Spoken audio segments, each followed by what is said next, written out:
Nah, kita udah bahas mengapa sih CCUS itu penting, harus gitu ya. Kemudian kita belajar, nah in a nutshell seperti apa. Capture dan transport kita udah bahas. Sekarang ini yang paling penting nih buat kita nih, geological sequestration. Jadi bagaimana kita bisa menyimpan CO2 itu ya di medium geological. Nah, mungkin teman-teman ada yang sudah tahu, ada yang juga mungkin tidak tahu. Sebenarnya sequester ini apa sih? Ini merupakan bahasa Inggris, kata dalam bahasa Inggris yang tidak umum kita dengarkan ya. Sequester itu kurang lebih merampas atau menangkap, ya, menggrab something lah gitu ya. Jadi setelah CO2 itu kita tangkap, kita perangkap gitu ya, ya kita simpan dia sehingga dia nggak pergi-pergi lagi. Itulah artinya CO2 sequestration ya, atau CO2 ya. Di dalam kata sequester itu ada juga unsur capture-nya, ada juga unsur store-nya. Ya, jadi tangkap, simpan, jangan biarkan dia pergi lagi. Nah, itu CO2 geological sequestration. Nah, by the way, sebenarnya sequestration itu banyak sekali tekniknya. Ya, ada juga yang mensequester ke hutan, ya bisa banget. Ya, hutan itu juga agen sequester loh.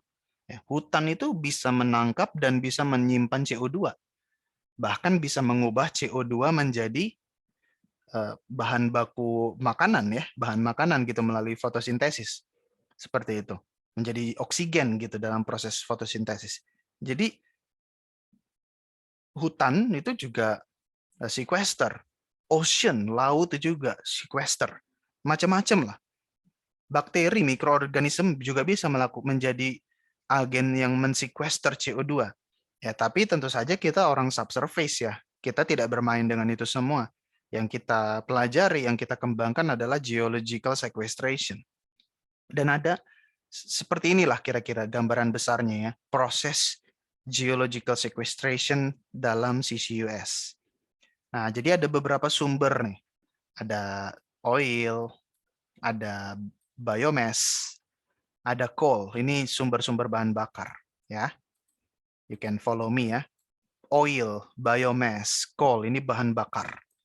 Mereka pergi semuanya termasuk gas. Mereka pergi semuanya ke electricity generation ya, pembangkit tenaga listrik. Ya, kalau kita di Indonesia ada PLTG ya, pembangkit listrik tenaga gas misalnya. Pembangkit listrik tenaga batu bara. Mungkin ada juga pembangkit listrik tenaga biomasa, tapi mungkin skalanya tidak sebesar kalau gas, diesel atau batu bara ya. Ada juga PLTU ya, pembangkit listrik tenaga uap kalau dia pakai geothermal. Tapi kalau tidak salah, uap juga bisa berasal dari hasil pembakaran ya. Artinya maksudnya gini, bahan bakar hidrokarbon dipakai untuk memanaskan air. Airnya jadi uap. Uapnya itu yang menggerakkan turbin. Jadi pembangkit listrik tenaga uap bisa juga. Seperti itu ya. Intinya semua bahan baku, bahan sumber-sumber energi ini pergilah ke electricity generation. Ada juga chemical plant atau pabrik semen, refinery, yang mana itu mereka menggunakan bahan baku either gas, oil, biomass. Ya. Nah, semua proses ini, apalagi electricity generation, seperti tadi saya sudah sebut, mereka mengkonvert sumber-sumber ini menjadi energi itu, tapi membutuhkan proses yang namanya pembakaran, combustion. Ya, hidrokarbon ya ditambah dengan oksigen, kena temperatur tinggi, reaksinya namanya combustion, menghasilkan apa? Menghasilkan energi gerak, energi electricity seperti itu ya. Tapi juga menghasilkan gas buangan CO2. Ya. Jadi CO2-nya itu banyak dari electricity generation. Dialirkanlah CO2-nya itu ke utility atau surface facility capture dan juga compression. Jadi CO2-nya ditangkap dulu dengan berbagai metode CO2 capture, tapi biasanya kan gas buangan electricity generation ini pressure-nya nggak besar ya. Nah, yang namanya gas buangan ya tekanannya biasanya rendah lah. Makanya setelah di capture butuh dikompres. Ya, harus dikompres dulu. Tekanannya tinggi dulu supaya lebih mudah dimobilisasi, supaya bisa dialirkan ke tempat yang jauh. Nah, setelah dikompres, dia bisa pergi ke utilization atau bisa dia langsung lari ke storage. Nah, kalau utilization misalnya ada mineral carbonation ya dipakai untuk direaksikan membentuk mineral. Misalnya untuk membuat CaCO3, kapur, macam-macam. Industrial use misalnya dipakai untuk apa? Semen, dipakai untuk chemical, dipakai untuk alkohol ya, macam-macam.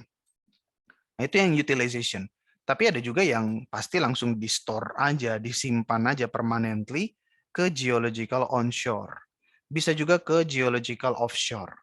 Ya, melalui sumur pastinya. Nah, sumur diinjek ke formasi. Bisa ke reservoir, bisa ke aquifer. Atau bisa juga untuk enhance oil recovery, enhance gas recovery, atau enhance coil bed methane recovery.